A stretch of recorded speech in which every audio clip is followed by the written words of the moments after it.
As much as a society, we want to say there's a lack of resources. Like the reality is, there's so many more resources available than when I was dealing with this 20 years ago.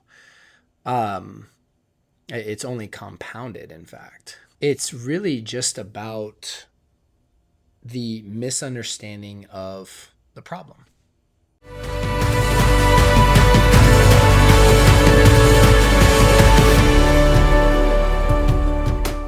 All right. Hey there, and welcome to today's episode where I want to talk about why it's so challenging to get help with OCD and anxiety and what we do about it at Restored Minds.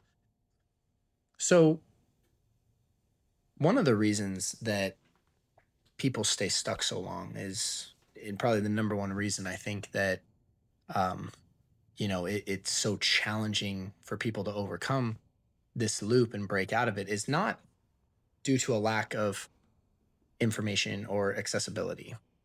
As much as your mind wants to convince you of that often, as much as a society, we want to say there's a lack of resources. Like the reality is, there's so many more resources available than when I was dealing with this 20 years ago. Um, it's only compounded, in fact. It's really just about the misunderstanding of the problem. Like that's it. As much as someone will acknowledge that they have OCD or have anxiety, they still take the content of what they're experiencing as the real issue. So, someone, let's say, has contamination OCD, they still operate as if they have an actual contamination problem. If someone has harmful or sexual intrusive thoughts, they still treat the harmful intrusive thoughts as either a harm or sex issue or a thought issue. Health, driving, you know, existential scrupulosity, responsibility, relationship, um, eating and body image, panic attacks, the list goes on and on and on.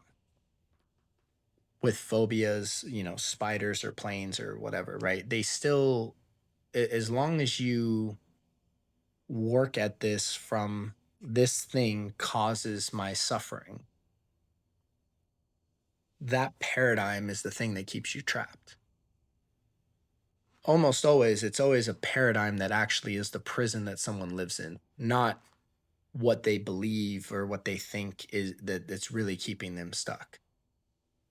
So like my wife and I were watching an interesting documentary about a cult and watching how these young women were in this cult with this cult leader, and this cult leader had convinced them that he was a prophet, and as long as they operated in the paradigm that this person was a prophet, there was nothing anyone could say that could alter their behavior or or help them escape, because that would all get skewed into this lens of, well, this is exactly what would happen, and this is what the prophet said would happen, so on and so forth. It's not until the person changes the paradigm that, like, hey, maybe this person isn't a prophet and maybe I'm being duped here and maybe I'm wrong, which is, you have to let go of the pride in order to do that, that the person can actually begin to see this in an entirely different light. The same really holds true with OCD and anxiety. There's a humbling experience that needs to occur. And that experience, what has to happen is that you have to look at yourself and you have to say, maybe I'm not seeing this as it really is. Maybe how I perceive the problem is incorrect. Maybe what I've been doing is not actually the right thing to be doing. And until you're willing to do that, you're going to continue to perpetuate a paradigm that's going to continue to keep you stuck. The hardest thing to get someone out of is there's a multitude of paradigms and beliefs that really contain this whole loop. So, for instance, first identifying with your mind and not realizing that you are observing your mind, thinking that the thought causes the feeling, as opposed to understanding the feeling already exists and the mind is simply attempting to rationalize the presence of the feeling, thinking that whatever the content of the thought is really the issue that you're attempting to resolve, as opposed to there is this actual loop that exists and the content is irrelevant. These are examples of paradigms of ways of perceiving something that if you continue to perceive it a certain way will continue to produce the same result because it can't do anything other than that. That's why a paradigm shift is so transformative. That's why in the foundations of restored minds, we teach and talk about paradigms. And more importantly, we don't work at this from like a just do these tools perspective. You have to integrate all of this into your recovery. You have to integrate consciousness into it.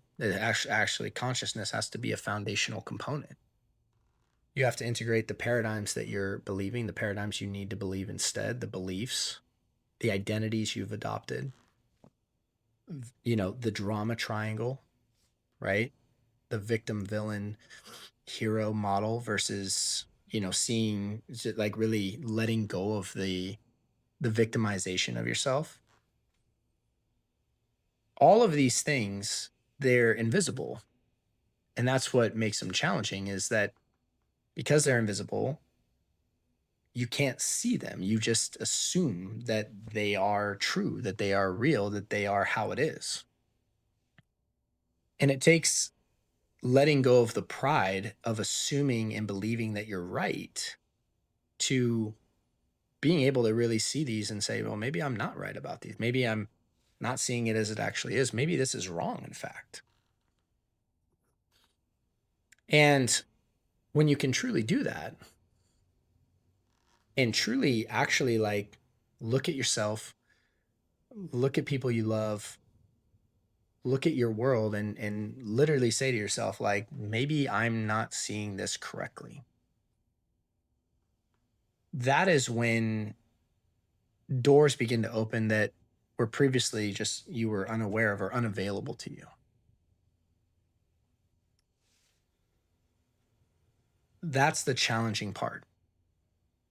And we at Restored Minds attempt to solve that through education by putting out content widely available, books, our app, which is going to be available here shortly. I don't know the exact date yet, but something we're very excited about because we want to be able to bring it to the world and have people have access to the right knowledge base, but also customize intervention for their experience, as well as live workshops and all that other stuff that's going to be on the app.